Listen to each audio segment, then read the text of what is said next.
¿Qué tal, chicos? ¿Cómo están? Gusto en saludarlos. Yo soy el doctor Roberto Moguel, soy médico internista.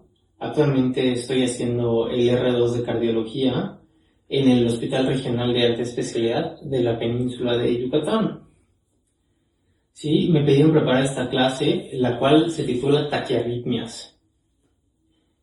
Decir taquicardias, pues no sería preciso porque se comprende taquicardia sinusal, la cual, pues bueno, no entra dentro de este rubro. En cuanto a esto, las arritmias cardíacas pues tienen un amplio espectro. Vemos que el ritmo cardíaco puede ir desde una bradicardia benigna hasta una taquicardia maligna, la cual pues podría alcanzar muerte súbita incluso.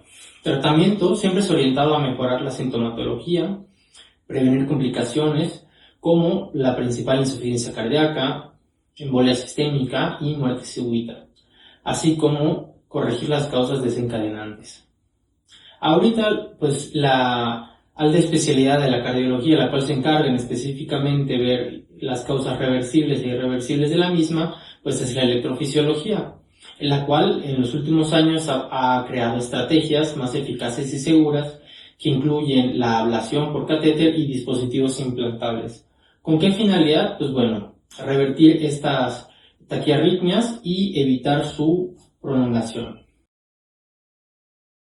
La clasificación en cuanto a las arritmias cardíacas son tres: bradiarritmias, taquiarritmias supraventriculares y ventriculares, las cuales son las que veremos hoy. Las taquiarritmias comprenden, como les comenté, supraventriculares y ventriculares, ¿ok?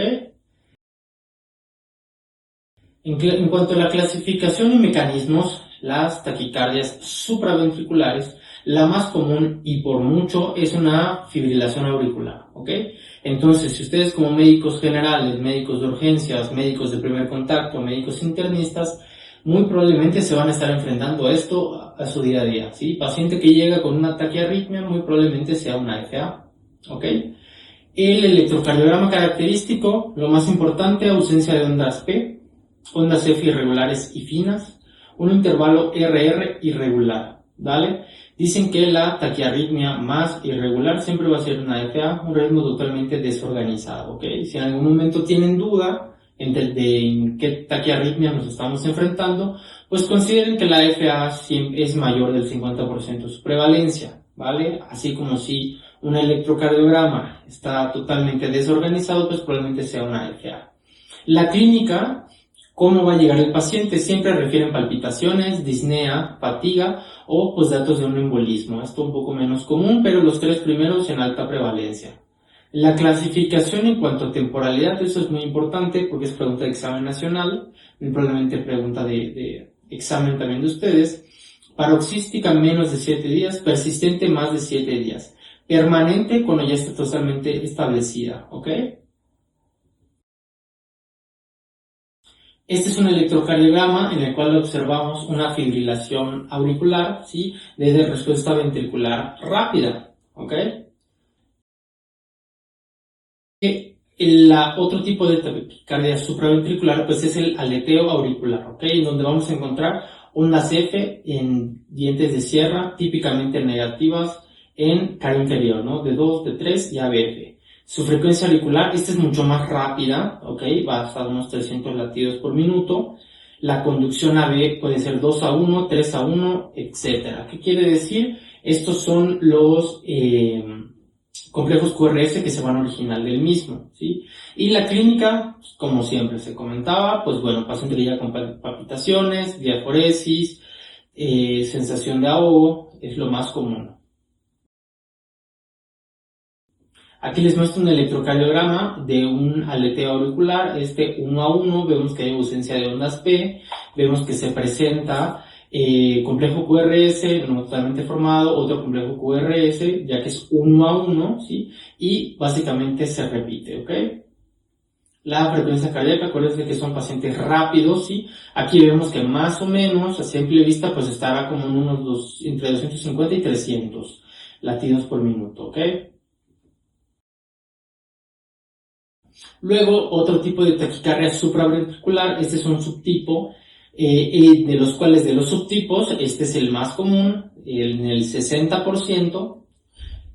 Pues bueno, tenemos la taquicardia por reentrada nodal, por sus abreviaturas TRAV, que es una taquicardia regular con un QRS angosto, que este es el dato pivote. Una frecuencia cardíaca no la vamos a ver tan rápido, o sea, tan rápida como el paciente con un aleteo auricular que llega con 300, sino con 140 a 250, con pseudo R en B1 o pseudo S en D2, una onda P retrógrada oculta. Y la clínica, pues bueno, el paciente nos va a decir de inicio y fin súbito, ¿ok? El electrocardiograma, ¿cómo vamos a encontrar la reentrada nodal? Pues vemos una taquicardia, esta es regular a diferencia de la FA, un QRS angosto, la frecuencia aquí la vemos entre más o menos igual, entre 140 y 250 latidos por minuto, la pseudo R, ¿sí? En B1 con una pseudo S en D2 y una onda P retrógrada, ¿ok? Que no la llegamos a ver. Ahora, otro tipo de taquicardia supraventricular mucho menos común, este solo es el 30%, taquicardia auricular focal, encontramos un electrocardiograma con ondas P anormales en morfología, este sí va a tener P, pero alterada en morfología, un PR variable y también es una taquicardia regular. ¿Qué lo diferencia? Ustedes me van a decir, doctor, ¿cómo puedo diferenciar una taquicardia por entrada o una taquicardia auricular focal? Pues bueno, la P. La P oculta, que es la de la reentrada, a diferencia de aquí, que vamos a ver una P con una morfología anormal. Clínica, pues como se comentó, palpitaciones, puede ser sostenida o paroxística, esta sí puede durar un poco más, no tiene un fin tan abrupto como la de la reentrada, ¿ok? El electrocardiograma, pues vemos un electrocardiograma con ondas P anormales en morfología, PR variable, como está marcado con las flechitas, es una taquicardia regular, son pacientes rápidos, sin embargo no tan rápidos como los descritos previamente, ¿vale? Y la clínica, pues muy similar. Como les comentaba, estos son los pacientes menos, no es tan común, ¿sí? Este se presenta más en mujeres y pues realmente es un diagnóstico ya al final por descarte, ¿ok? Ahora, una taquicardia muy característica, pregunta de examen, sobre todo por su presentación característica, ¿sí? Más común en hombres jóvenes entre la segunda y tercera y cuarta década de la vida, ¿sí? En esta la clínica que nos diferencia, siempre hay que guiarnos antes de pedir un electro por la clínica, como todos va a tener palpitaciones, sin embargo estos pacientes pueden llegar incluso al síncope, puede propiciar una fibrilación ventricular y puede tener incluso episodios de FA también, ¿vale?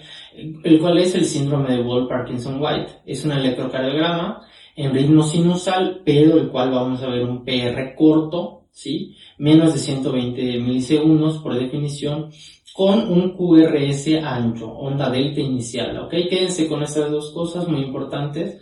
PR corto, menos 120 segundos, QR ancho con onda delta inicial. La onda delta, ahorita la van a ver, es típica, forma de D, ¿sí? Y la duración de la taquicardia, pues bueno, puede ser ortodrómica y con un QRS angosto o antidrómica, con QRS ancho, ¿ok? Eso ya son terminologías o tecnicismos muy característicos de los electrofisiólogos, ¿ok? Como ustedes de pregrado, pues realmente no les conviene o compete tanto, ¿sí? Lo que sí quiero que se lleven a casa es esto. La vemos por definición PR corto, ¿sí? Aquí vemos que el PR está en menos de 120 y vemos un QRS ancho, ¿vale? Con una onda delta inicial. Está marcada en las flechas, esa famosa forma de D, de tipo media dura, previo al QRS, es lo más característico de un síndrome de Wolff-Parkinson-White, ¿ok? Ahora, los mecanismos, entramos a taquicardias ventriculares, ¿sí? Taquicardia ventricular monomórfica y sostenida, en el cual no, es pues básicamente todo lo contrario. Un QRS mayor de 120 milisegundos, pero de forma constante, ¿sí? Estamos acostumbrados ahorita cuando vimos supraventriculares a que forman realmente irregulares, aquí van a ser constantes. La frecuencia de esos pacientes por definición no son tan rápidos, son de 100 a 250 latidos por minuto, ¿sí? Acuérdense que un paciente a partir de los 90 latidos, pese a que todavía está dentro de lo normal, ¿sí? De frecuencia cardíaca normal, 60-100, pues bueno, deja de ser un poco fisiológico y empieza a tener molestias, ¿vale? En esta vemos una disociación total AB, captura o latidos de fusión. Vemos cómo se van a fusionar complejos QRS para verse más anchos. Clínica, pues como se comentaba, palpitaciones, síncope, y aquí entra otro, hipotensión. Sí, el corazón ya tiene datos de bajo gasto, al cual, ¿por qué? No está bombeando sangre adecuadamente. Esos latidos desorganizados, ¿sí? La asociación que tiene, pues estos son pacientes mucho más longevos, ¿sí? Con comorbilidades previas, sobre todo el antecedente de infarto es lo característico, que tengan diagnósticos de miocardiopatías dilatadas, sobre todo en zonas endémicas, de donde yo vengo, por ejemplo la chagásica, mucho más común, y cicatriz miocárdica, ¿no? Las taquicardias ventriculares, como aquí les comentaba, la taquicardia monomórfica ventricular y sostenida. ¿Sí? ¿Qué quiere decir? Sostenida más de 3 latidos, ¿vale? De manera constante, QRS mayor de 120 milisegundos, forma constante, ¿sí? La frecuencia cardíaca, de aquí la vemos más o menos en lo mismo, ¿no? Unos 200 latidos por segundo, una disociación AB o captura con latidos de fusión, ¿ok? Luego las taquicardias ventriculares, aquí polimórficas, esa es la principal pues diferencia con las previas. Previas vimos monomórficas, aquí polimórficas, su nombre lo dice, diferentes formas. Mismo criterio, QRS anchos, morfología variable. Aquí podemos ver torsade de Pointers, que son rotaciones del eje del QRS alrededor de una línea isoeléctrica. ¿Vale? Aquí los síntomas son mucho más característicos, son mucho más fuertes, ya van a lo sistémico, porque pues hay una afectación mayor. Disminución del gasto cardíaco, ¿vale? La precarga, poscarga se caen, hay disminución del gasto y por lo mismo, pues bueno, puede llegar al paciente un síncope, incluso una muerte súbita. Tiene asociación con una prolongación del QT, puede ser congénita o adquirida, con hipocalemia, hipomagnesemia y por fármacos. Vemos que la monomórfica, sí, por su regularidad está asociado a cardiopatía isquémica, dilatación o cicatrices. ¿Qué quiere decir esto? Alteraciones mecánicas. En cambio esta vemos que tiene unas asociaciones, puede ser congénita o adquirida, y sobre todo en un contexto hospitalario donde ustedes futuramente se van a desenvolver, donde yo me desenvuelvo, pues vemos alteraciones hidroelectrolíticas en las que resalta la hipocalemia, hipomagnesemia o incluso por aplicación de fármacos directamente, ¿vale? El electrocardiograma, acuérdense, QRS ancho, morfología variable y con la torsade de Pointers, ¿ok? Entonces vemos aquí una taquicardia ventricular polimórfica, por definición, sí, diferentes formas, ¿vale? Aquí las comparo las dos, para que no sea tanto texto, ventriculares monomórficas, una misma forma, ventriculares polimórficas, diferentes formas. Acuérdense, monomórfica, QRS mayor de 120, forma constante, que lo que la diferencia, frecuencias cardíacas 100 entre 250. Hay una disociación AB, ¿ok? En la polimórfica, QRS ancho, lo mismo, más de 120 milisegundos, morfología variable, ¿sí? ¿Qué lo diferencia entonces entre 1 y 8? Las morfologías, constante y variable. Acuérdense, lo que predomina entre las dos es el QRS mayor de 120 milisegundos, ¿vale? Y la famosa fibrilación ventricular. Fibrilación ventricular es algo a lo que nos enfrentamos mucho los cardiólogos, ¿sí? El diagnóstico pues siempre es por electrocardiograma, es un ritmo de paro, ¿sí? En el cual vemos actividad caótica sin complejos QRS definidos, un ritmo totalmente desorganizados y sobre todo sin perfusión a nivel orgánico. Clínico, un colapso, puede ser súbito, pérdida de conciencia, muerte súbita cardíaca, ¿ok? Son pacientes que nos van a llegar en malas condiciones o los cuales, en mi contexto hospitalario, momento de procedimiento, pues pierden el estado de alerta, de conciencia, se hipotensan y presentan este ritmo, ¿vale? Aquí vemos actividad caótica, complejo QRS poco definidos, ritmo desorganizado y sobre todo y más importante, sin perfusión, ¿ok? quiero que se queden con este electrocardiograma, es característico, ¿sí? Y pues es la principal taquiarritmia ventricular, ¿ok? Ahora, para el diagnóstico integral de estas, ¿sí? ¿Qué vamos a hacer? ¿Ok? Acuérdense, ustedes van a estar en urgencias, lo primero que van a hacer, entrevistar al paciente, les va a decir siempre los síntomas principales. Doctor, tengo palpitaciones, estoy diaforético, siento sensación de asfixia, me desmayé, no me desmayé. Sí, entonces ustedes solicitan un electrocardiograma, idealmente de 12 derivaciones, la cual es la piedra angular, ¿sí? Para el diagnóstico de las mismas. ¿Por qué?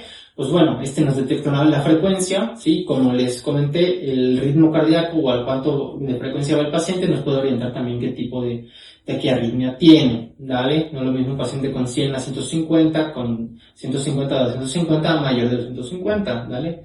La regularidad, la presencia o no de ondas P y la duración del QRS, que con eso realmente podemos hacer un diagnóstico muy certero. Pacientes ya con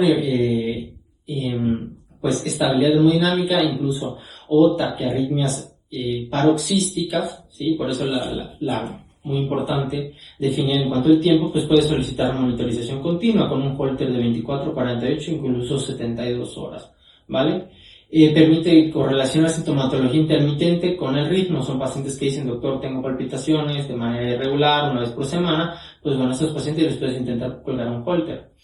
Un estudio electrofisiológico, siempre invasivo, se emplea en diagnóstico exacto y mapeo antes de la ablación. ¿Ok? Esos son pacientes en los cuales ya documentaste una arritmia, quieres saber cuál es la causa y quieres sobre todo tratarla. ¿Sí? Esto siempre es más orientado a pacientes jóvenes, ¿sí? Los cuales pues pueden tener una mejor sobrevida a los procedimientos. También evalúa el riesgo de arritmias ventriculares en ciertos pacientes, sobre todo los que presentan síncope, ¿sí? En cuanto al tratamiento, pues los fármacos antiarrítmicos, esto sí, muy importante comentar, depende mucho del hospital donde se dediquen a laborar para, pues bueno, tener los fármacos siempre a disposición. Los clase 1 siempre son los bloqueadores de canales de calcio, 1A prolonga la repolarización, ¿sí? Estos dos, quitidina y procaimida, en mi institución hay procaimida. 1B acortan la repolarización, lidocaína, mexilterina, ¿sí? 1C no afecta el potencial de acción, flecainida y propafenona, ¿ok? Estos fármacos pues realmente sí son útiles en las taquiarritmias, sobre todo ventriculares, ¿vale? Pero sí está muy limitado su uso por el riesgo proarritmia que tienen, especialmente en pacientes con cardiopatías estructurales. En mi contexto hospitalario, pues bueno, no podemos usar propafenona en pacientes con cardiopatía isquémica, ¿ok?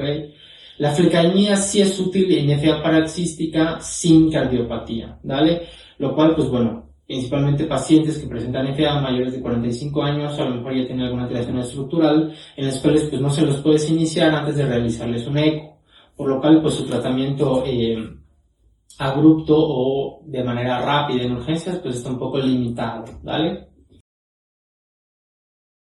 Los clase 2, los beta bloqueadores, pues estos reducen la estimulación simpática o del nodo sinusal y AB. Son fundamentales en prevención secundaria, ¿sí? Prosinfarto y en FA con respuesta ventricular rápida. ¿Se acuerdan? La primera diapositiva que les presenté fue una FA de respuesta ventricular rápida, ¿ok? Clase 3, prolonga el potencial de acción, incluye la amiodarona, que pues es el más utilizado, es el que se encuentra más disponible en todo y pues realmente te va a cubrir incluso hasta focos ectópicos, ¿ok? Entonces, pues realmente es el que más se utiliza, ¿vale? Otros medicamentos como el sotalol, en muchas instituciones no están disponibles, ¿sí? Y los cuales pues siempre tienen riesgo de prolongación del QT y de realizarse tarzada de Pontes, ¿ok? La amiodarona, como les comentaba, es altamente eficaz, pero su toxicidad es extracardíaca, pulmonar, hepática y tiroidea, sí limita su uso prolongado, ¿ok? Uso prolongado mayor de 3 meses, ¿sí? Ojo con las pacientes embarazadas. Y los clase 4, los bloqueadores de canales de calcio, no de hidropirínicos, verapamil y diclasian, estos básicamente están indicados en FA y en taquicardias supraventriculares, ¿ok? Pues sin embargo, recomendación aquí muy personal, si tenemos duda en cuanto al tratamiento, pues podemos utilizar amiodarona, yo creo que es altamente eficaz en cualquiera de las dos circunstancias, ¿ok? Ampliamente disponible, bajo costo, ¿sí? Y pues su dosis es muy sencilla de titulación, ¿vale? La ablación por catéter, ya entrando un poco más a la alta especialidad en cuanto a electrofisiología, pues esto es por radiofrecuencia o crioterapia, ¿sí? Esto permite eliminar los sustratos arrítmicos, perdón, y se realiza pues el mapeo electroanatómico para ver exactamente dónde viene el foco ectópico. Está indicado realmente de primera línea en taquicardia por entrada nodal, aleteo típico, una FA paroxística refractaria, siempre a fármacos, ¿ok? Pacientes que ya les he dejado varios fármacos, tiene tratamiento antiarrítmico, tiene tratamiento para disminuir la frecuencia cardíaca, ¿sí? Y pues no tiene adecuada respuesta y esas con los estopes, paciente con polifarmacia, pues ya se lo puedes presentar al electrofisiólogo para que realmente tome la decisión de realizarlo en una ablación. También se utiliza en taquicardia ATV sostenida, posinfarto, ¿ok? Sin embargo, pues bueno, en este contexto, quizá la cardioversión eléctrica sería una mejor opción, ¿no?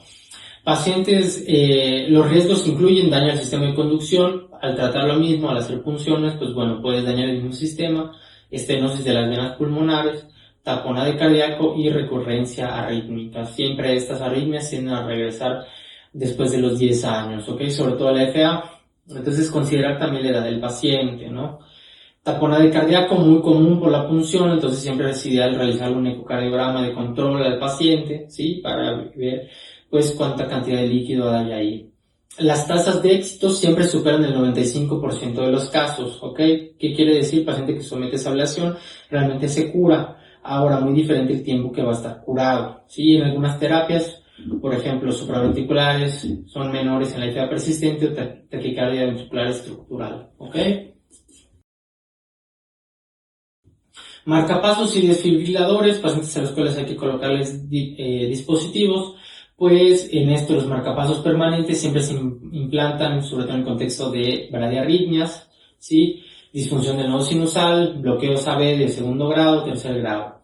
En cuanto a las taquiarritmias, la cuestión de marcapasos y desfibriladores entraría un poco más ya en área de una alta especialidad, dale el colocar un DAI o colocar un DAI con TRC, pues bueno, ya son pacientes muy característicos a los cuales ya hay que hacer un cribado bastante, contar con previa antecedentes para ofrecerle este tipo de dispositivos. ¿Okay? Eso ya no compete ni a la medicina general ni a la cardiología clínica, ya es una rama de expertise, la electrofisiología. FA y aleteo auricular, muy importante, me vengo a detener en esta diapositiva, sobre todo ¿por qué? Porque es lo más común con lo que se van a encontrar. La FA pues es la más común, su manejo incluye un control de ritmo o de frecuencia e incluso los dos. De ritmo, acuérdense, antiarrítmico, en este caso la amiodarona, y de frecuencia, en este caso los beta bloqueadores, ¿sí? Más prevención de eventos embólicos, que quiere decir anticoagular al paciente, ¿vale? Control de ritmo, como les había comentado, amiodarona, plecainida, isotalol, cardioversión eléctrica en casos de inestabilidad hemodinámica o ablación en casos seleccionados, ¿vale?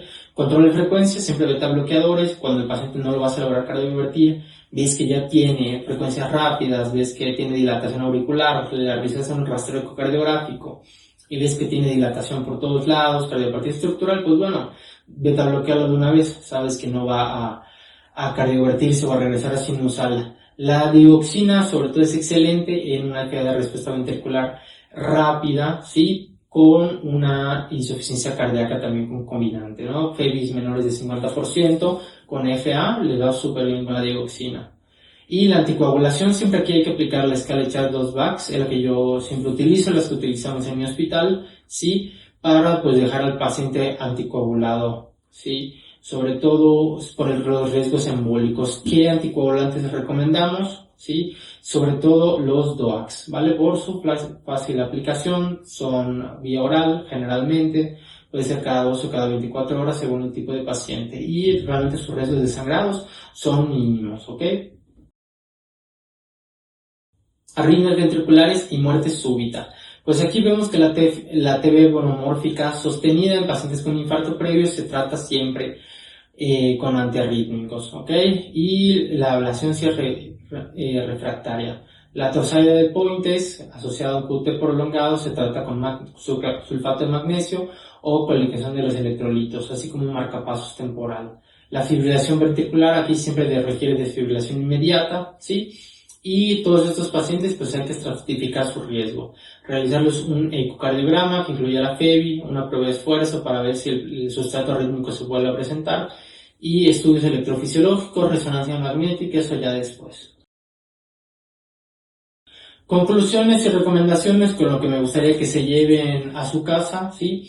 El tratamiento de las arritmias debe individualizarse al paciente, integrando siempre síntomas, riesgos, comorbilidades, preferencias del paciente, es muy importante para los que realizamos medicina privada, ¿vale? Y sobre todo la edad, sobre todo eso nos ayuda mucho a discernir en cuál podría ser su mejor, pues, terapia. Estrategias incluyen fármacos, ablación, dispositivos y medidas preventivas, por ejemplo, la anticoagulación, el ETA. Las guías internacionales siempre se norman por algoritmos estructurados para el manejo óptimo de las mismas. Y bueno, sería todo. Muchas gracias por la clase, la oportunidad. Espero que les haya gustado, que les sirva y mis mejores deseos. Fuerte abrazo, saludos.